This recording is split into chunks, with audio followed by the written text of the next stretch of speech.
let you do this because I'm not going to hold this while you swing that big heavy hammer at it. I don't blame you at all. Okay. So here you go. Hold it tight up against this so it doesn't do any of that. Okay. So tight up against here and hit it like you mean it. The look of fear on your face. You need to see the look of fear on his face when he's doing this. I can almost see your butthole pucker right now from the look on your face.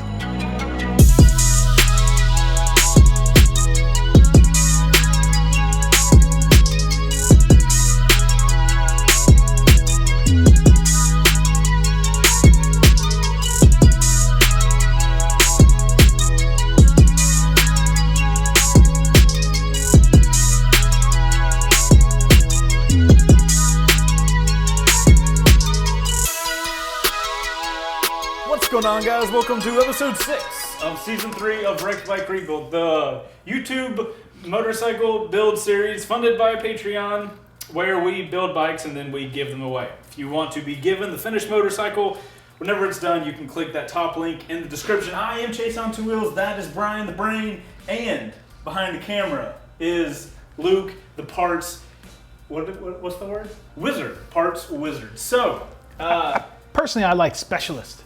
ooh, specialist, that... Does that work for you? Or you prefer wizard?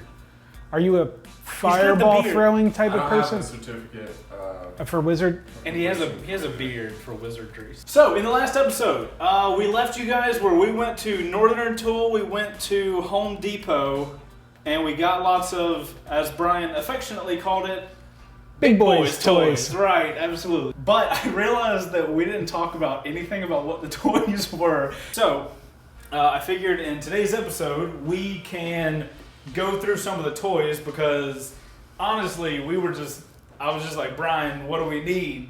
Because I don't even know. I didn't even know what a bobber was like 3 episodes ago. Hey, so. we made a list before we went to Northern. Don't make it sound like we went and shot at the hip. Well. Or shot from the hip, I should say. Yeah, let's go through all these things we got. Part of the stuff we got was this table, not the skateboard that the table is on top of. Dun, dun, dun, dun, dun, dun. Okay, anyway, seriousness. Where should we start? We should start with this beautiful thing. Brian, tell the people what they got. It's a dolly.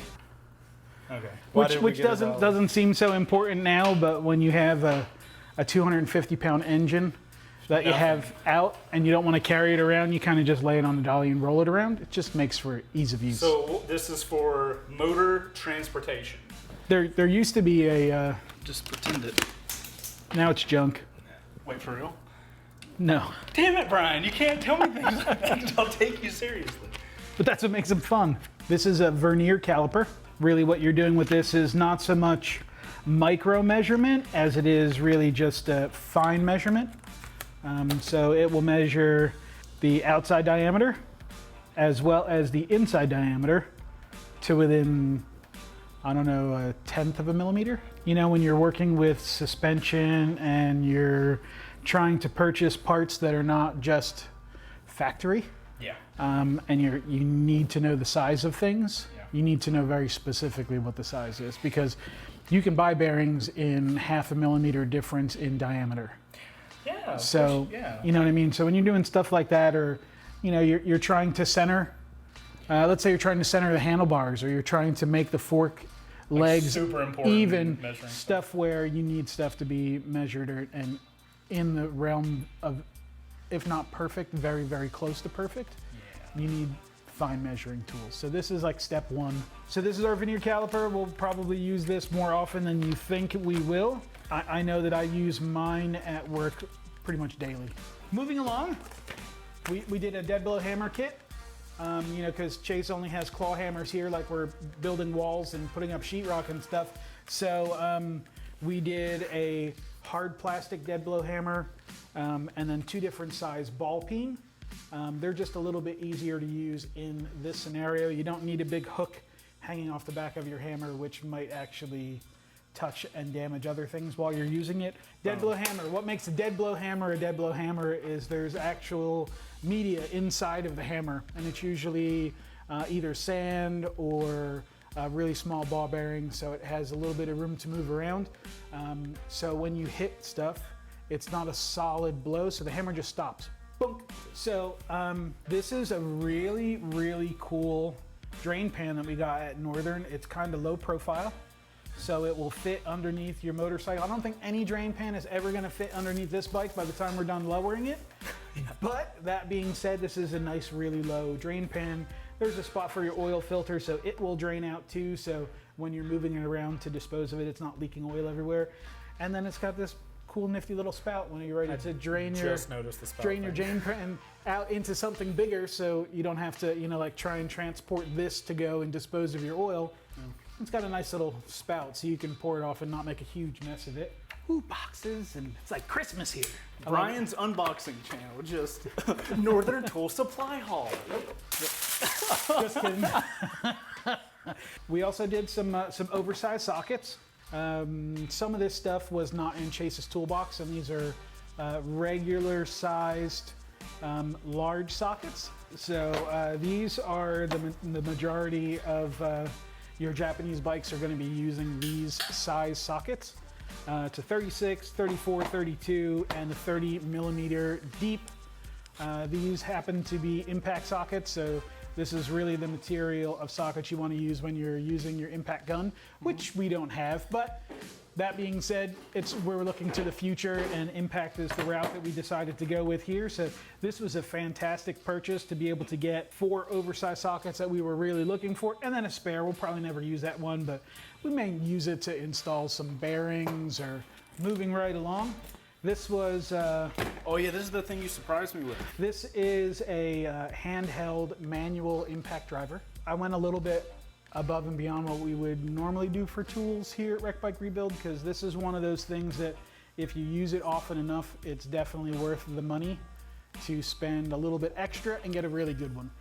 You can get a handheld impact like AutoZone or Pep Boys or Craftsman, so Sears, stuff like that. But if you're not using it all the time, those are just fine. But we're expecting to have to use this hopefully not too often, because this is one of the tools that you're going to get when you're in trouble. So pretty much how this works is this particular kit accepts different size bits, and if you have a Phillips head screw that doesn't want to come out, you can't get it out with a regular screwdriver, because it takes more force and pressure than you can do by hand. This goes into the tip of the screw, and then you hold it firmly up against the machine and then hit it with a hammer. And the impact with the hammer will actually turn this end, so you're putting inward pressure and twisting pressure at the same time, and it helps remove stubborn hardware. How excited are you for this thing? Moving on down the pile, I'm sure everybody out there is excited for this one, including myself. I think this was the most requested tool that Chase did not have in his garage. We finally have got ourselves a table vise, so Brian doesn't have to accidentally lose any digits. Can we just have a montage moment of all the sketchy shit that I've done? Brian has done in this garage. That would be a whole episode. Fine. We don't really need to open this thing up so you can see it. I'm sure everybody knows what a table vise is. When we install it, you'll see it.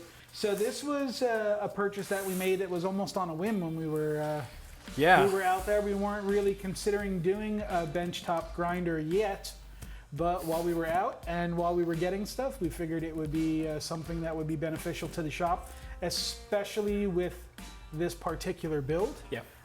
Because we are definitely going to be modifying and grinding and cutting lots of stuff.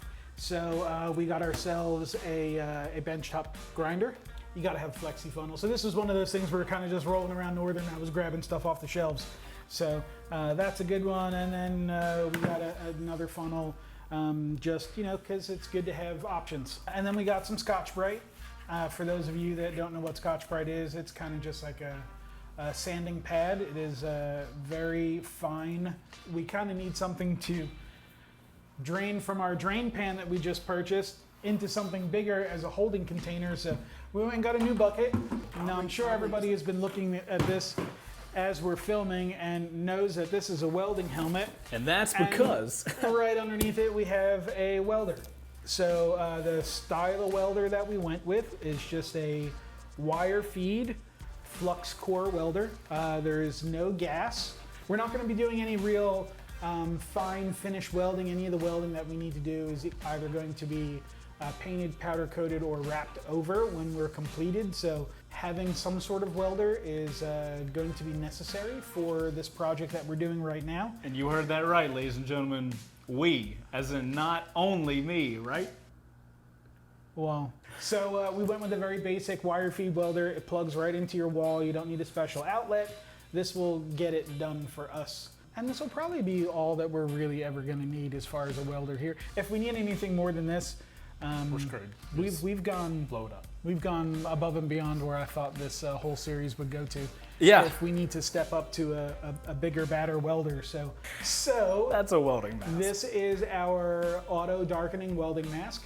The shield here is slightly tinted from the inside until the spark from the welder hits, and then the screen automatically darkens to the darkness that you set it for. It is adjustable, so you don't blind yourself while you're welding. So Is the light that bright? if you were to weld without a mask or goggles or something on for, let's just throw a number out there, 20 minutes. It would probably take your eyes about 6 months to recuperate from that 20 minutes of weld time if you didn't permanently damage your retinas. Okay. It is pretty necessary to have eye protection when welding, and sunglasses just don't do it. So is this thing darkened? Because like I've seen video of people welding shit, and it looks like just a super bright light. So with that on, you'll be able to see Everything. You'd You have see to, everything. right? Because you'd have to know where the glue's going, essentially. Glue. What? If you want to call metal glue, No, the liquid. Does it liquefy? it does liquefy. Okay, so yes. it's a liquid that bonds two surfaces. And Jesus then, last but not least, in case you guys didn't notice, that we had all of this stuff on top of this fantastic little table here. This is the table that we're going to be mounting our vise and our bench grinder on. This is our beat shit up table. This is definitely a beat shit up table. I kind of like it. It's Brian height too. That's I don't why have to I be- got this I don't have to be specific. hammering on stuff up here like that table over there. You put something on top of it, and then you're on top of that working. And I'm a little short for that. So this is like a good Brian. I think we height. need to get one of those like little cow branders and call it like the beat shit up table and like brand it. So now that we've shown you all what we have going on for all the new Wreck Bike Rebuild Big Boys toys, I think it's time to Well, we got to mount the stuff to the put beat shit some up of them, table. put some of them to work. So we need to mount some of this stuff. All right, so let's mount this up to this beat shit up table. Okay, let's do the vise first then, because Vice that first sounds good. we also got a bag full of useless towels and other things. Well, you know, shop supplies, shop rags, and polishing cloths. And Broke it. oh yeah, I forgot Chase's little welding hat. Dude, yes! Oh my god, I forgot all about it. People already hate my my little safety glasses. Hold on, where are they? The game is about to change. You got your safety glasses on, Chase? Bro, I am so ready to build shit Okay. right now. Oh my god. The rest of the little stuff that we wound up picking up, we got some seconds of some wrenches that we use very often. What do we do? 8, 10, 12 millimeter. So this is stuff that you might want to have doubles of. So we bought some spares, and then we bought a machinist rule. That was the last of what was in that little goodie bag, and Chase is so gung-ho to do this right now. Dude, I am so ready. So does something look not right with that vise as you're putting it up on the table?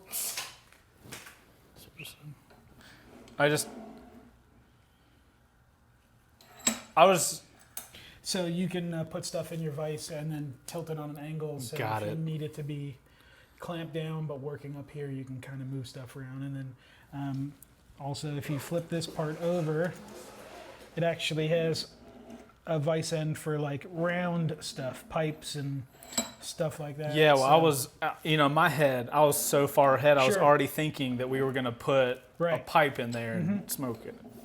Right. Wait, does it come with bolts? That's a good question. You didn't think about that, did you?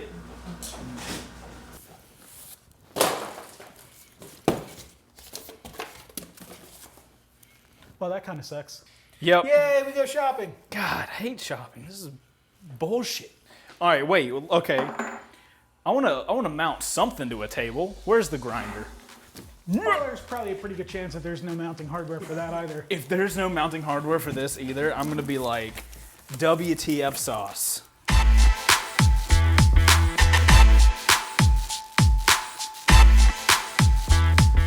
Yep, no hardware. Really? Somebody has gone into Home Depot and raided all the boxes of the hardware in an attempt to Sabotage your episode. sabotage this episode. Fine, Home Depot. We won't mount the stuff we bought. We'll just do the other. I am going to get a headache wearing this thing. Can we just go ahead and accept that the garage is going to be an absolute shit show in this episode and then move on with our lives? Yes. We couldn't even freaking drain the coolant last time because we wanted to get the cooling system off. Seriously, that thing's still full of gas? Yo. You haven't drained that thing yet? No. It's been sitting here for what, 2 weeks? Tell you what, Chase, right? We're about to drain some chemicals, right? Yeah. After we drain them, where are they going to go? In the orange bucket. So what chemicals are in there that can go right into the orange bucket right now? But that would mix the coolant and the gas. Coolant and the gas and the gear oil and everything else. It's All of it can go into one bucket? Well, I mean, how many buckets did we buy? Right, so Okay. it is a generic liquid bucket. It is a that- disposed liquid bucket. Is that going to stop us from being able to take it somewhere to be like, don't kill all of the environment, just some of it? Maybe. Some places will only take clean waste oil, and what I mean by clean is It's only one it's type. only oil. Am I safe to assume if I dump this upside down, All gasoline will gas come will out? pour out. Yes. You could just like suck on that hose really hard. Nope. Oh, now I gotta pee. This will.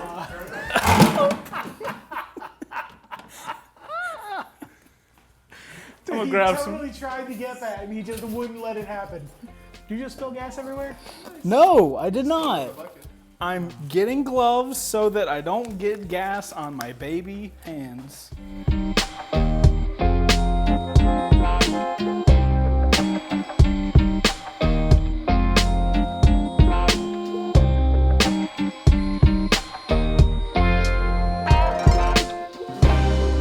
Gasoline. Check. Oh God. Okay. We're gonna put this over here, as far away from the door to the home as possible. You may want to pause briefly, open that door, and stick it outside. I like the way you think. Okay, so now we have to drain the coolant, right? Correct, sir. Okay, We so use our new drain bucket. yay, drain bucket. Okay, I just said bucket, but f it.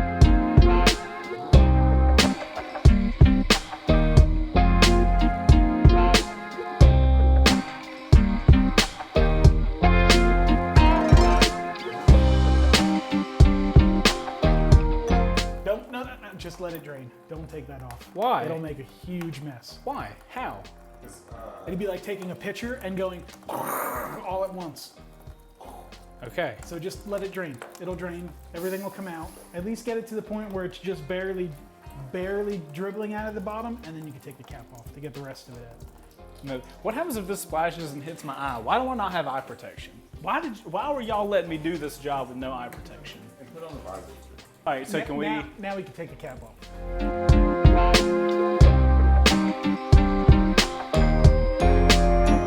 Can I? Are we? Or do we have to flush with water? Just Dasani? We don't actually have to flush it with water because we're not. This engine is going to come out at one point in time. So. Yep. But I'm going to tell you now that this is not the end of our coolant. The drain pan's probably not going to help us for the rest of it. We're just going to make a mess. Why? So we've collected the majority of it, but once you start taking hoses off, there will be some coolant. Oh, inside the surprise hoses. coolant. Got it. Is there no way to make it? Nope. Okay, ready? This is where we pause Yeah. and we look at things and we figure out the best plan of attack. Okay, so we don't just start taking shit off. That's how Chase gets himself in trouble, right? Noted. There's a fan attached to it. So do you want to remove the fan from the radiator before you pull the radiator out? Or do you want to leave the fan attached and take it out with the radiator? I'm willing to bet it would be easier to get to the fan after the radiator is already out of the machine. Okay, well that's a good thought process. So that means that we're going to leave the fan on the radiator, correct? Right. Yes. So the fan is electrical. That means it's plugged into something. So you need to unplug the fan. Okay. So follow the wires for the fan up until you find the connector for it. Disconnect it and then unroute the wire.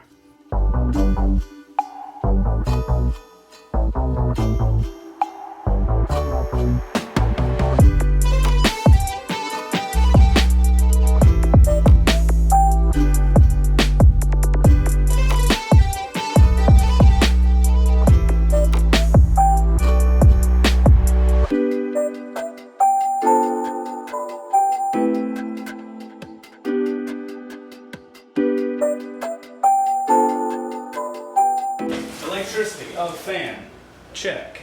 So when we take the radiator out, I probably don't have to worry about that pipe, right? Because that's just like the filler hose for the coolant, right? That probably runs from the top.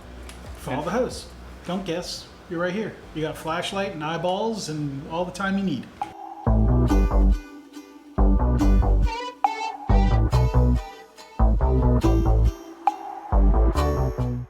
Now, Chase, you didn't actually look at anything. You just decided to take that hose off, right? Well, I felt real confident about what I was doing. That's also when Chase gets himself in trouble. Okay. Take a look at what you have going on. Okay, so I'm looking at the... Oh. Now follow the hose. Where does it go? Yeah, so Where does it go? It goes down to it, but it also feeds into this metal thing.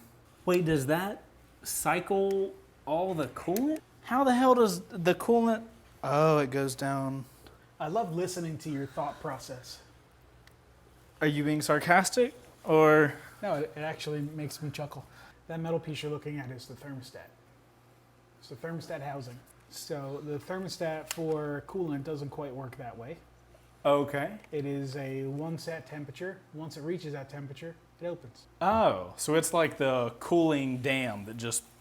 Yes, and then once your coolant drops below that temperature, it closes. So if the coolant filler cap goes to the thermostat thing, like, is that part of the cooling system? Yes. So that'll come out without the engine? Yeah. I mean, it may be a little difficult to get to. Is there currently coolant in that thermostat? Yes. Okay, so if I took that top hose off, then coolant would shoot out. Most likely, yes. Is there a way to make that not happen? So the radiator looks like it's only held on by a couple volts, but I'm not really sure what to do about the thermostat situation. Can you get to the thermostat? It would be very difficult. Maybe we should leave it for now then.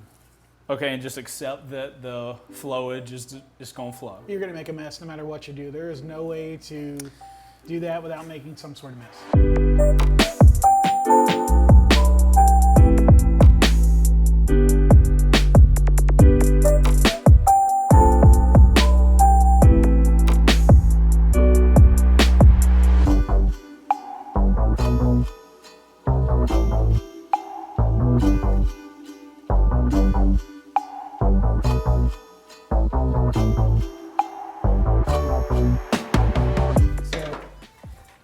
You're obviously still not going to have enough room to push this hose all the way off of this barb. Okay. So you have the hose up top loosened. Yeah. You have the hose at the bottom loosened. Yeah. So now you can pull the hardware out. Just then give myself space. Pull the radiator forward. Okay. And it'll start to pull this hose off. And then once this hose pops off, then you can pull the radiator down and then it'll pop out of that hose.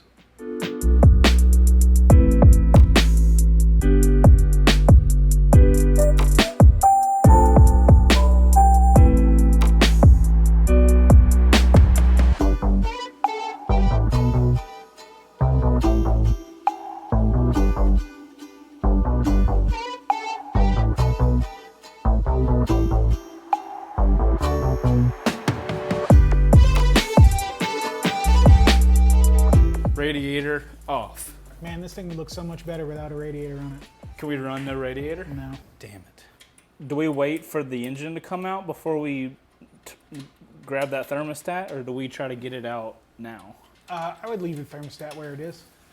Because it'll just come out with the entire engine. Is it bolted? I think it's actually bolted to the frame.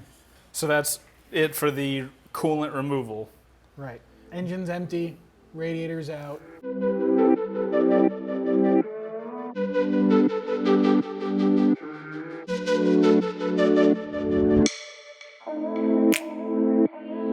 Okay, coolant done. What's our next thing?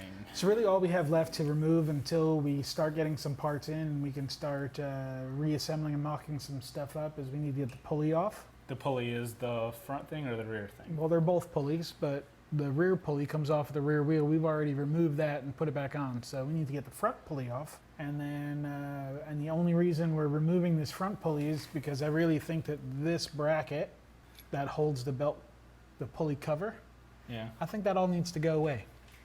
You mean like permanently? Like Yeah. we don't Oh, because wait, is this only here to hold that guard or? Well, I mean, this is, protection for the belt, and then the cover goes on the outside of it. So those two pieces together come together and make protection for the pulley and belt. But Could we get this thing powder coated? absolutely, we could even put a different one on.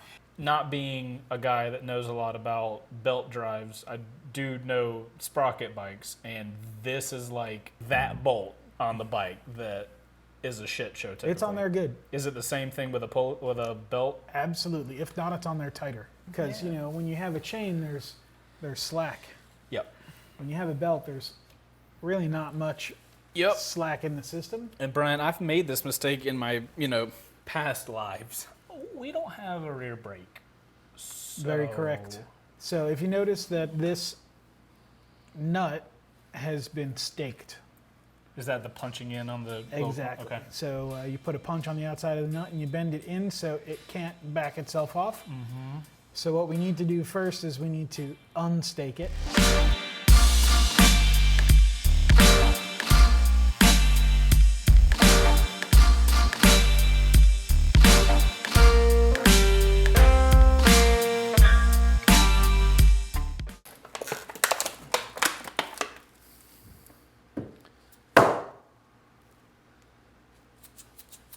It's like a maraca. That's awesome. I think metal on metal, though, should give us the most. Okay.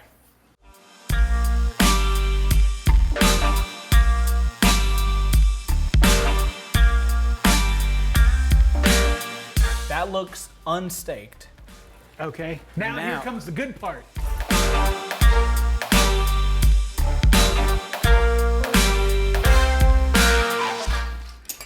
Wait, hold on. This is one of these situations, ain't it? Yeah. Well, we don't have an air impact, right? Right. We don't have any air.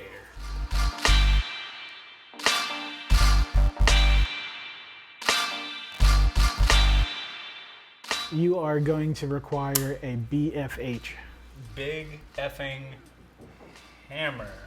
Right. That's what we like to call a mallet. You haven't used this before, so let's make sure you use it the right way. Okay, you have it in the right direction. I'm gonna let you do this because I'm not gonna hold this while you swing that big heavy hammer at it. I don't blame you at all. Okay. So here you go. Hold it tight up against this so Yeah. it doesn't do any of that. Okay. So tight up against here Yeah. and hit it like you mean it. The look of fear on your face. You need to see the look of fear on his face when he's doing this. I can almost see your butthole pucker right now from the look on your face. Okay. Can I make a suggestion? Yes, I would love a suggestion. You may want to put a glove on. Because if you miss and you hit your finger with that hammer, you are not going to be a happy Chase. I'm wearing the safest gloves I got. Hold on, I might have a safer pair actually. It's not going to be a one-time hit it and it's going to be done. Okay. Okay. It's sweet Jesus. See? Woo! If you weren't wearing a glove, that would have hurt. I was using the wrong side. Is it not doing anything? All right, it's going in the wrong direction. What? I thought it was going in the right direction. Wait, so that means I tightened it every You did. time. I actually watched the nut move just that last time you hit it. Yep. Okay.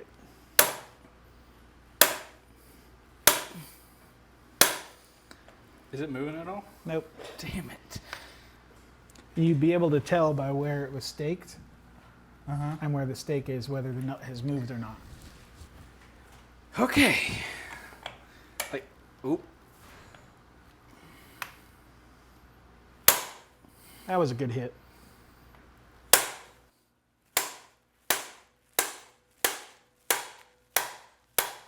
Is that doing anything? I don't think so. You ready to trade? This is the most terrifying thing I've ever done on a bike. Holy shit. Okay. But you want a glove or? No.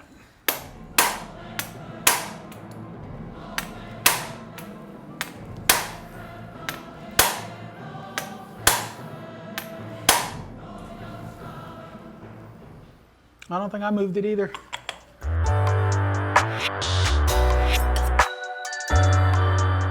We're about to get into this now, though. Okay. What we are going to need is we're going to need to figure out a way to hold that rear wheel steady.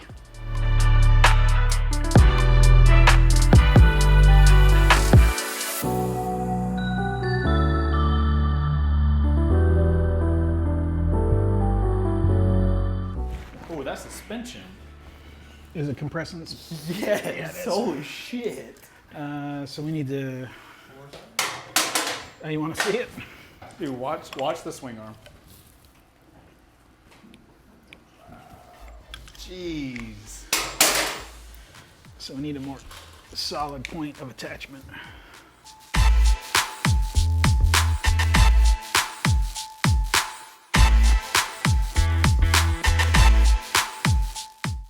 Mind your hands, because when this thing lets go, it's going to let go. Let go as in The nut, on the nut? the nut is going to let go, so Gotcha. you don't want to have your hands any place where you're going to smash them. Noted.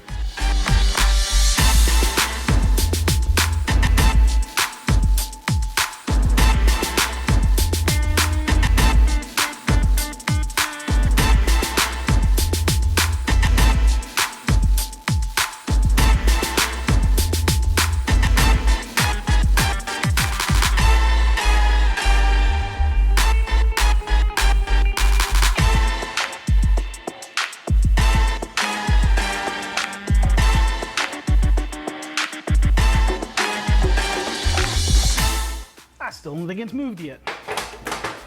All right, so in a situation like this, what the hell do you do? You work at it until it comes off. Would it be helpful to put the impact, like the constant little vibration thing? It's probably not going to get this thing off.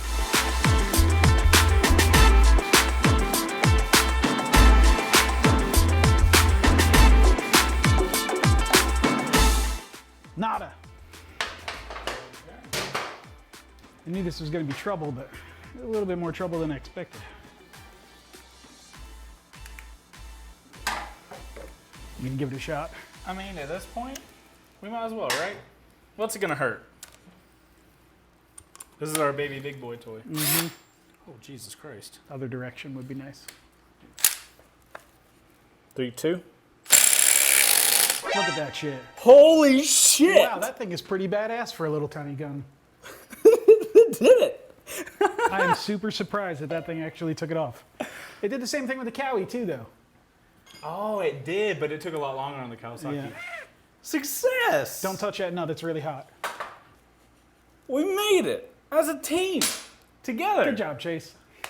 I wouldn't have thought that that thing would have had enough oomph to do it, but Me either. that- I was Vibrations. proven wrong twice on that little gun. Okay, you're adjusting that so we can push the wheel up and then pop the belt off, remove the rear tire so that we can... You might actually be able to get, you can get the belt off of this thing without taking the swing arm off. Really? Yeah. Oh, do you just feed it through there? Yep. Oh, okay. And these are just the same. The swing arm normally would go through the outer portions of the frame. Yeah.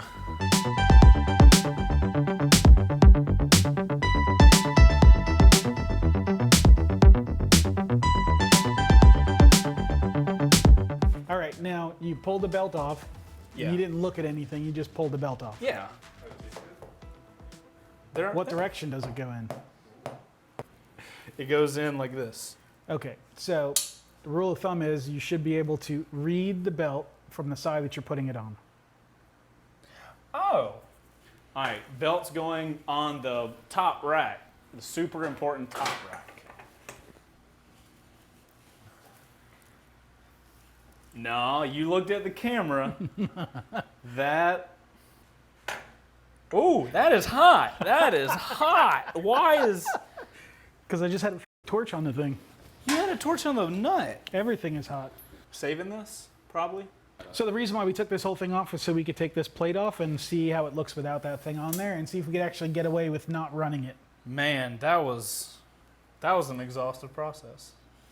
But we also took that off in case there is some sort of way that we can get a different pulley. You're not going to get those off with that.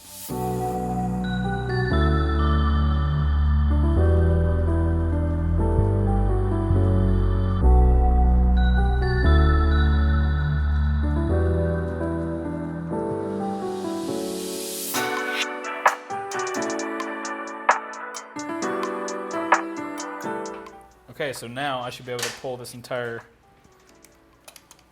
There's probably a dowel pin in it, so there you go.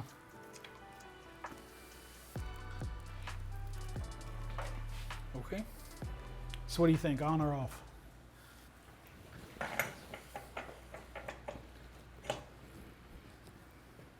%100%, right? Yeah, that's pretty cool. And then we get these little exposed pieces. Okay. And then this wire is now exposed and could possibly, so you just take it and tuck it behind this and zip tie it off.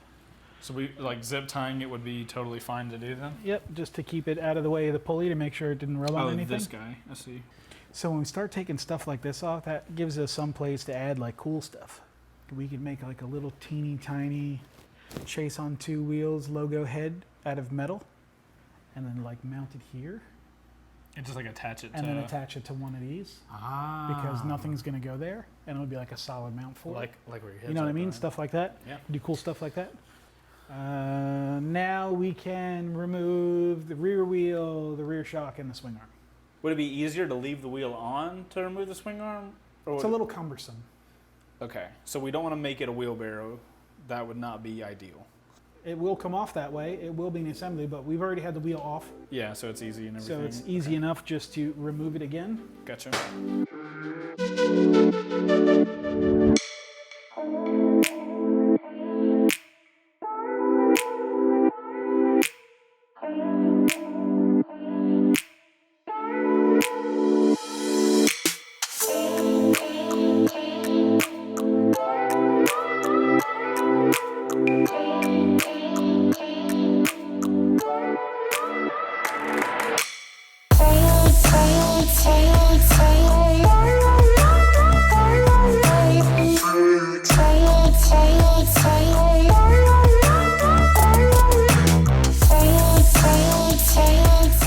So we need to remove the bolt that goes through the swing arm itself. Okay, the top one, or the bottom one? Swing arm, not shock, swing arm. Got it. So we need to remove the bolt that holds the suspension to the swing arm. Should I alleviate pressure on the shock to get that out? So just drop. So this is no longer attached to the suspension. Okay, so just to let you know, I already removed the plugs from the regulator, which is attached to the swing arm. Okay.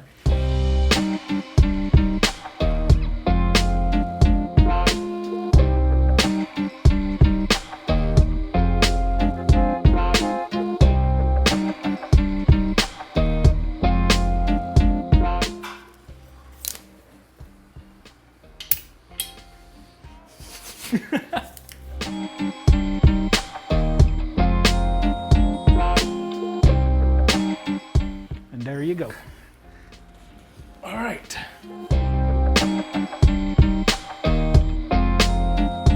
Okay. All right, now we can remove the shock. So you've already loosened all the hardware, Yeah, right? so now we have that area opened.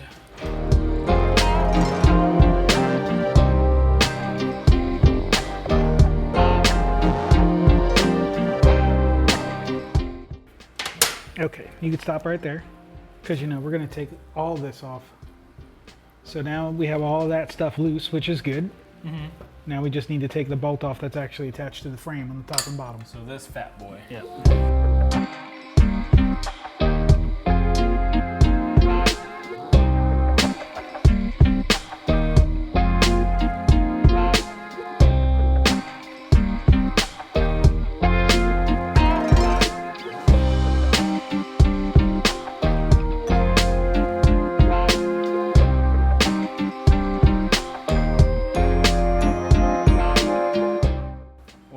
Have a removed swing arm, a removed rear suspension, a removed front suspension, and a removed cooling system. Your hands got dirty this time. Last time they didn't get dirty. Well, they got dirty at the last few minutes, like I did now. Right, yeah. Oh, of course. So yeah, I don't let you leave this garage without your hands getting a little dirty.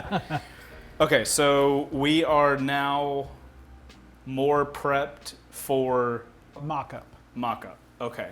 So to this point that we're at right now, we have stripped everything down in preparation for some new parts. These new parts are going to cause the bike to sit at a different angle.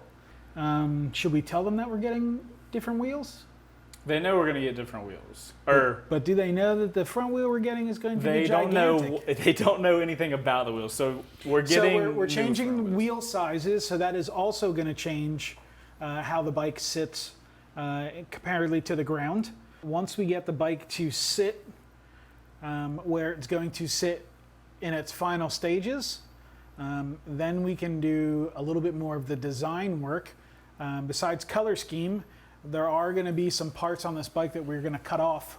We need to see the lines of the bike before we decide to start cutting stuff off of it. So we are prepped for mock-up. Before we filmed today, we had a little powwow because Brian knows where we're going, and I am just going down the yellow brick road, and Brian's like, it looks great down there, trust me. So Brian prepped me on what this build is going to look like. What steps and stages are going to be Yeah, necessary. it's nothing like building a sport bike, like at all. So you guys need to understand that we're not just getting a bike and upgrading the components of the bike. We're getting a bike and making it into something that it is not.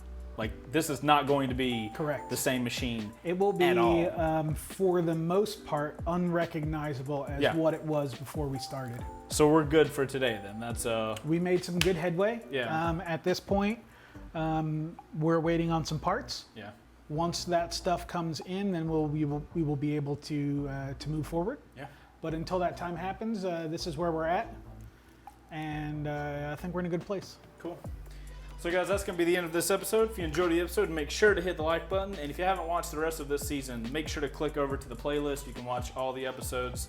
And that's it for us. This is Wreck Bike Revo. If you guys are interested in finding out how you can be given this motorcycle at the end of this season, make sure to click that top link in the description to go check out the Patreon page and see how we fund this whole show. That is Brian. I am Chase, and the guy behind the camera is Luke. We will see you guys on the next one. The next edition. On the next episode. Proud of you, Chase. Really? Proud of you, Chase. Your hands are dirty. Oh. There you go, outro crew. Look at them dirty hands. You got tired of putting gloves on, didn't you? I did. Yeah, I got 3 gloves in, and I'm like, actually, you know what? No, it's chemicals. Because chemicals. What do you think is on your hands right now? Particulate.